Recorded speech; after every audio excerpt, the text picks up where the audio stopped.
হলো এই যে আমরা শুধু দাবি দোয়া করে বসে গেলে চলবে না।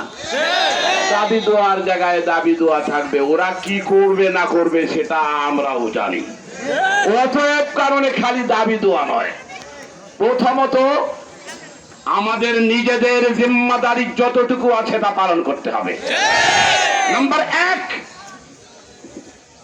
ইসরায়েলের পণ্য, আমেরিকার পণ্য, সাথে সাথে এই ভারত সোজারিন তাদেরই বছর তাদের পণ্য চিরতরে বয়কট বয়কট। নাম্বার 2, হাদিসের মধ্যে আসছে সিলাহুল মুমিন আর দোয়া সিলাহুল মুমিন, দোয়া মুমিনের হাতিয়ার।